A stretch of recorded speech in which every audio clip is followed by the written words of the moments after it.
Hello everyone, welcome to my channel. In this session, we will see how to use delay in your Path Studio process.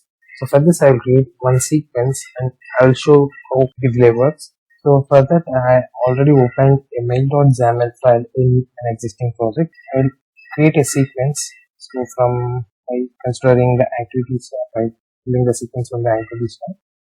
So copying that sequence activity. So in that, I will create the right line statements. So this is one right line. So here I am printing as hello world.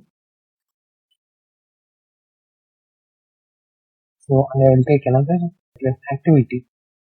Here I will keep as delay statement.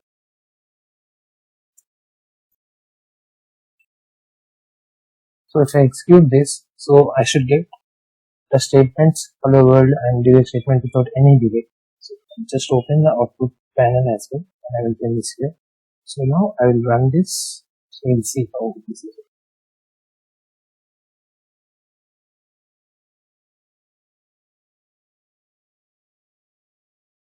See, this execution is completed within a short span of 1 second.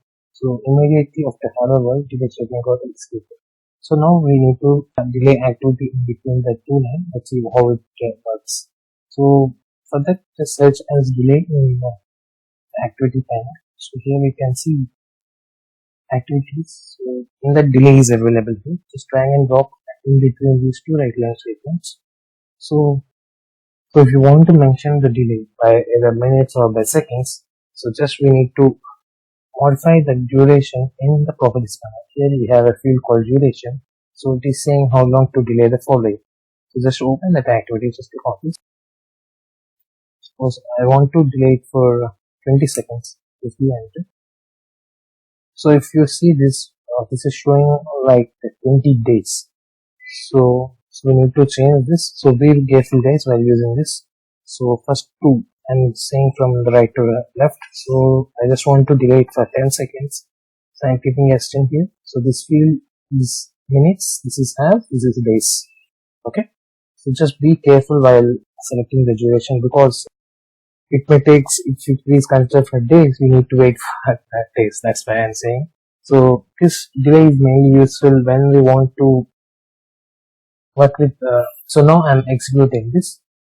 So click on run button. So now we can see the difference between the delay between the hello world statement and delay statement. So if you see this, so hello world is printed. So after 10 seconds, this delay statement should execute and execute it. Yeah. So we got this for the statement at 11 seconds. So previously it took 0.01 second to print both the statements. Now it took 0.011 seconds. So for the first second, it printed hello world. With a delay of 10 seconds, they printed the delay statement.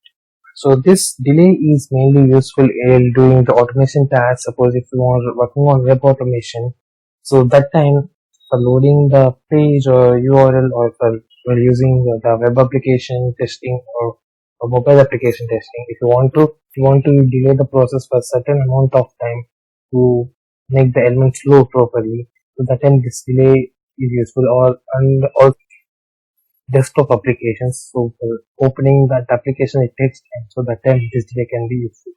So based on our requirement, we should select the duration. So be careful while using the duration field. Okay. So for this session, thank you.